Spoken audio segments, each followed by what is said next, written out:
everyone, welcome back to my channel. My name is Paola and welcome to the first day of Bookmas. This is a kind of series that I did last year where I got to wrap all of my reading up in a lovely little series of videos bow, and I would love to do it again. I think the videos that I have planned for this iteration of Bookmas are so much more fun and so much more impactful, given that I feel like I read more widely than I read last year, so hopefully that translates. I thought it would be fun to start with a book haul, given that it was just Christmas and I got a ton of books throughout the year. So let's get started. I want to start off with the books that I got from my friend Kiara over at the Boricua Bookworm on Instagram. They run a Pango bookshop as well, and her books are always in excellent quality, so I have loved getting my books from her. So let's kick off with Home is Not a Country by Safia El Hilo.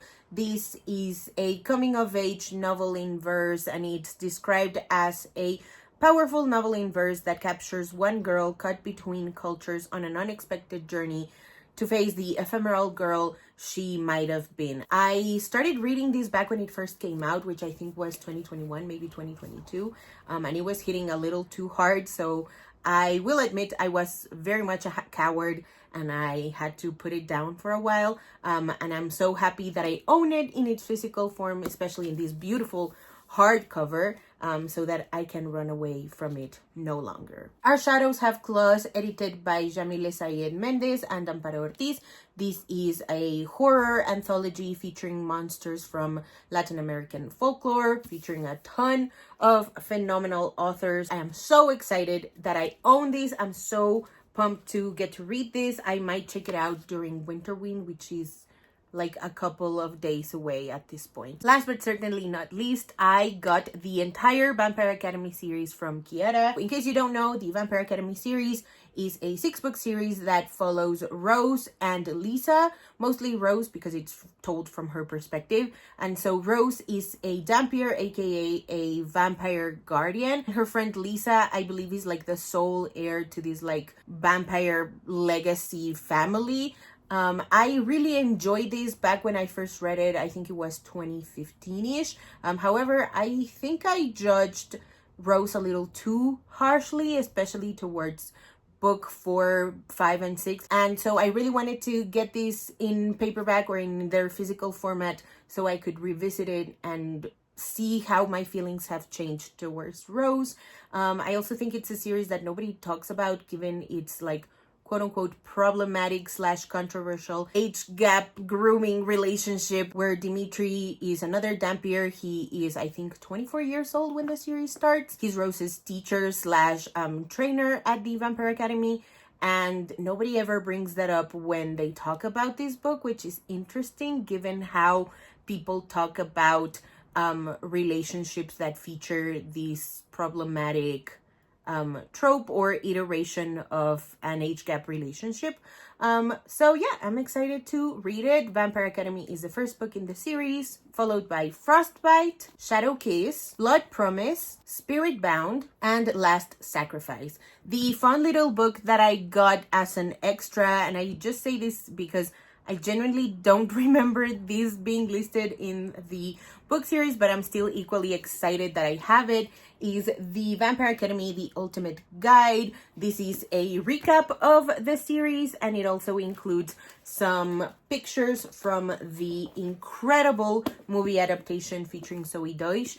I'm so excited that I own this one, especially if I really want to check out the Bloodline series, which I was very intrigued by at the time that I finished the original Vampire Academy series. It follows one of my favorite characters. Again, at the time, I don't know how that favorite holds up in this day and age. The next few books are ones that my sister and my aunt got for me at the Book Off. This is a used bookstore that I found in New York City. And oh my goodness, I got so many gifts from my aunt and my sister. I am so thankful for them. Big shout out to them for getting me all these books for my birthday. I'm so pumped to read all of them. Starting with Cinderella is Dead by Kayleen Barron. This is a sort of retelling of Cinderella where she's been dead for 200 years, I believe. And so now young girls are demanded to attend the annual ball so that the gentlemen of the elite get to pick their wives, and our protagonist does not want to marry a gentleman. She would very much rather marry her best friend, who happens to be a girl. So I love sapphic fantasy, I love YA, I love retellings. I'm so pumped that I own this book now. You Should See Me in a Crown by Leah Johnson. This is YA coming of age. It's also sapphic, and it's about Liz, who lives in, I think, the middle of nowhere in Indiana. And so she had her ticket out by getting a scholarship. However, that program falls through, and so she is forced to join the running for prom queen so that she can get one of those scholarships instead. I believe this is Rivals to Lovers. Do not quote me on that. I remember this making the rounds back when it first came out, and I never got the chance to read it, so I'm excited to read it now. If It Makes You Happy by Claire Can. This is YA coming of age, and it's about a girl who is sort of coming to terms with her cultural and sexual identity. I am absolutely in love with this cover, and I'm so excited to read more stories featuring a fat main character. Dear Haiti, Love Elaine by Maika Mulit and Maritza Mulit.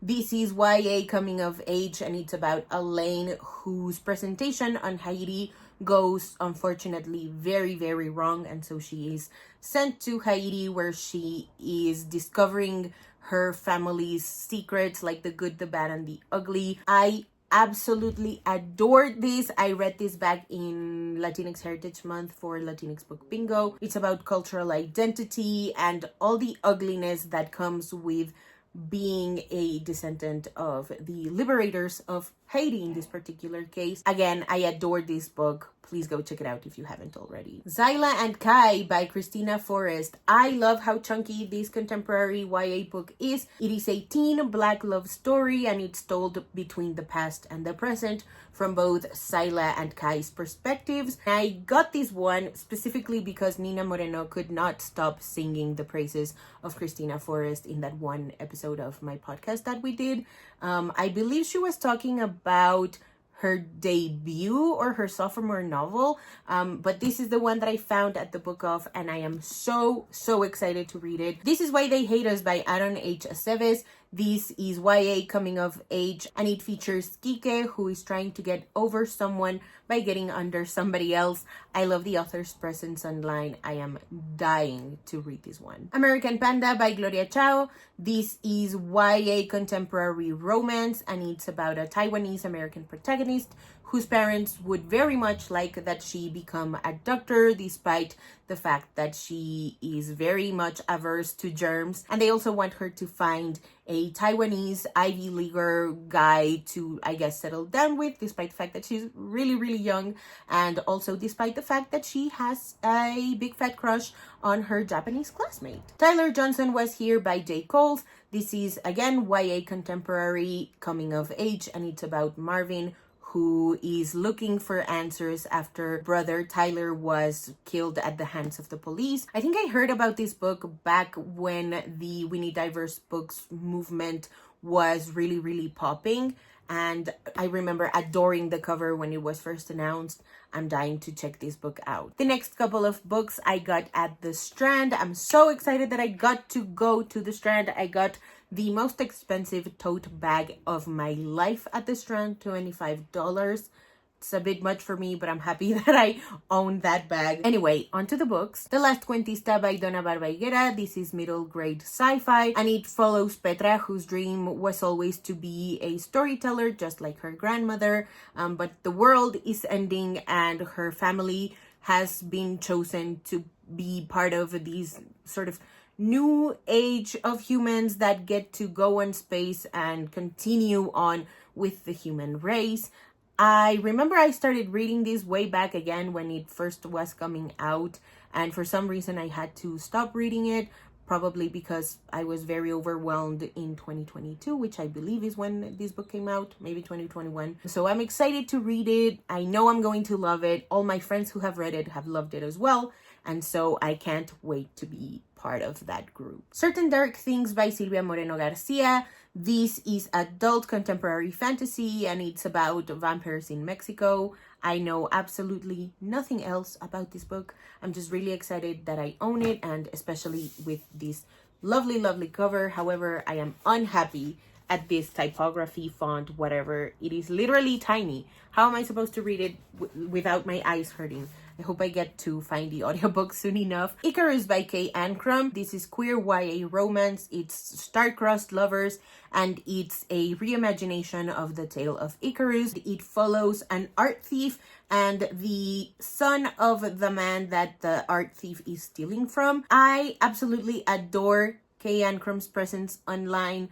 I think she's so smart and well articulate. I also love how seriously she takes her job as a YA author, particularly of queer stories. So I'm really, really excited to check this one out. The next couple of books I got at Barnes & Noble. The Education of Margot Sanchez by Lilian Rivera. This is YA contemporary. This one follows Margot Sanchez, who is caught borrowing her dad's credit card so that she can get a more stylish wardrobe, and after that she gets grounded. So instead of going to the Hamptons with her friends, she ends up working at her family's struggling grocery store.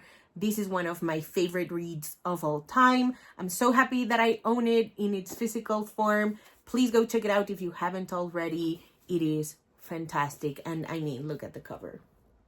It's so pretty. I Hope This Doesn't Find You by Anne Liang. This is YA contemporary romance, and it's pitched as Never Have I Ever meets To All the Boys I've Loved Before if Lara Jean wrote hate emails instead of love letters.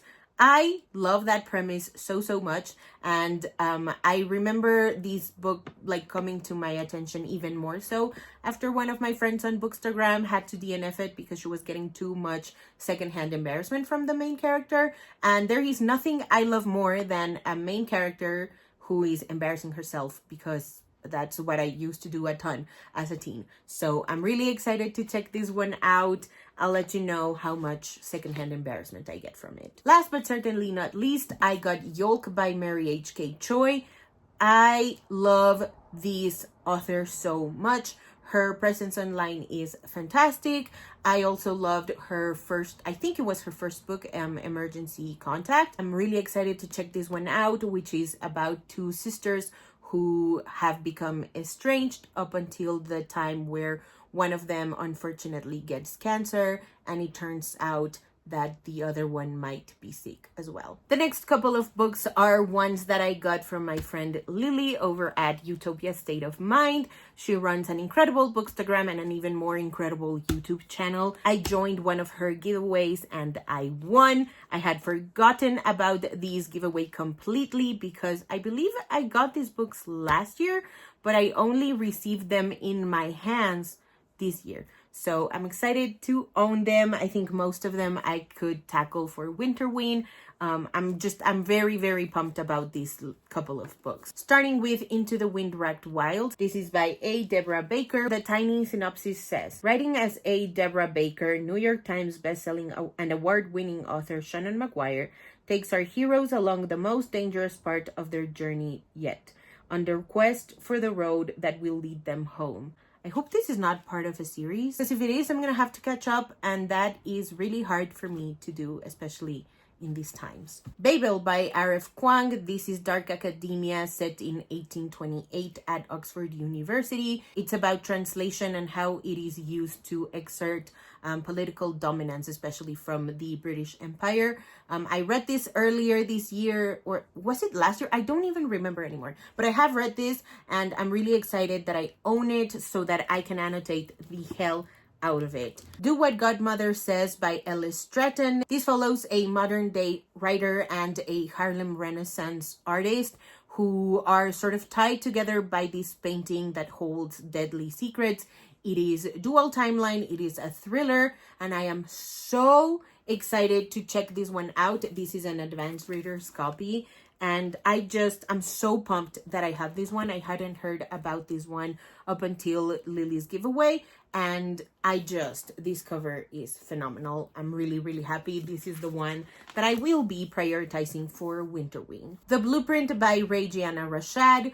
This one is described as in the vein of Octavia E. Butler and Margaret Atwood, a harrowing novel set in an alternate United States, a world of injustice and bondage in which a young Black woman becomes the concubine of a powerful white government official and must face the dangerous consequences. I really want to check this one out. I think it might be also appropriate for Winterween. If not, I will definitely be prioritizing these for the coming year. Where the Drowned Girls Go by Shannon Maguire. This is, I believe, the 7th book in the Wayward Children series, and it follows a group of students at an anti-magical school where they get to rebel against the oppressive faculty. I have not been able to keep up with the Wayward Children series, but this is the perfect excuse to finally check the other books out. I have read only books 1 and 2, and I'm really excited about catching up. The Undertaking of Heart and Mercy by Megan Bannon.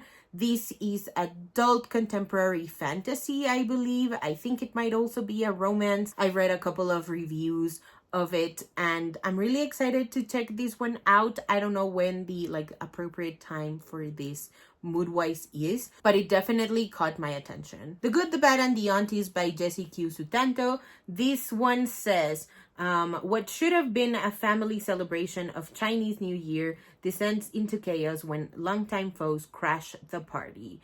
I'm really excited about this book. I believe Jessie Q. Sutanto has written a fair amount of cozy mysteries, and I love this cover. I'm just really excited that I own one of her books. I'm really excited to check this one out. And these last couple of books are ones that I got kind of randomly. A Theory of Dreaming by Ava Reed is one that I got as a pre-order. This is the sequel to A Study in Drowning, told from Preston's point of view, and it follows the immediate aftermath of what they discover in A Study in Drowning. I read this one back in the summer, and I'm happy that I own it. I love this cover. I also pre-ordered an Archive of Romance, which is like an accompanying sort of novella collection of lore stuff, which I also read as an ARC, and I don't have it in my hands as of right now, but I'm excited to have it eventually. This is Me Trying by Raquel Marie. This is a book that I got after donating to a Palestine campaign. I love this book so much. I read it as an ARC last year when it came out, and I reread it this year a couple of weeks ago. I'm excited to revisit this book countless times. This is about two estranged best friends, Beatriz and Santiago, who are grappling with the death of their best friend who they were both in love with. Last but certainly not least, I got A Tempest of Tea by Hafsa Faisal. I got this incredible sprayed edges paperback. I am so happy that I have this one. I think this is contemporary fantasy featuring vampires and a heist. I honestly got this one because a bunch of my friends have loved this author and especially this book, and I also really love the cover. I mean, come on. Alrighty, so that is it for today's video. Thank you guys so much for watching. If you haven't already and you'd like to, go ahead and hit subscribe, and I'll see you in the next one. Bye!